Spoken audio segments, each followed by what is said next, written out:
এইটার কোনো বিকল্প নাই। ঢাকা থেকে আসার জন্য নদীপথে সবচেয়ে সুন্দর পরিবেশ এবং সহজলভ্য হিসাবে এটাই ঠিক আছে।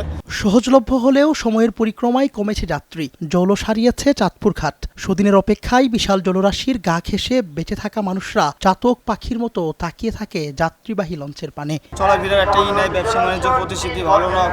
এখন মনে বোঝেন আমরা মাসে যাই না, বসে রয়েছি, যাত্রী নাই, বেচতে পারি না। কার কাছে বেচবো? যাত্রী হলে সেটা বেচতে পারবো না। ভবিষ্যৎ হোক নিরাপদ, বিনিয়োগ হোক বিশ্বস্ত, আর আমার পছন্দ সল্ট বে। ওয়েলকাম টু সল্ট বে।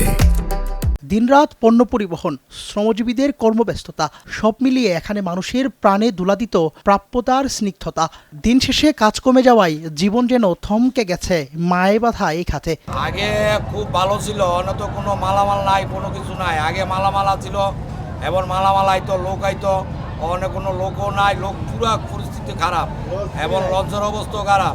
একটা লঞ্চে খরচ হয় 2 লাখ টাকা, বেটারা আপ ডাউনে আইয়ে 1 লাখ 1.5 লাখ টাকা। পুরা টিপে বন্ধ আছে, 60,000 টাকা বেটা নাই।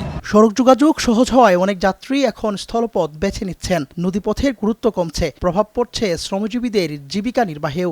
গেছে লস আগে বেশি ছিল, যাত্রী ছিল ভালো, এই জন্য বেঁচে কিনে হইতাম। এখন এইটা বেশি জীবন চলে, এখন ব্যবসা বাণিজ্য অনেক খারাপ। আমি এই লস গার্ডে নির্ভর করি, আশেপাশে মানুষগুলি চলে।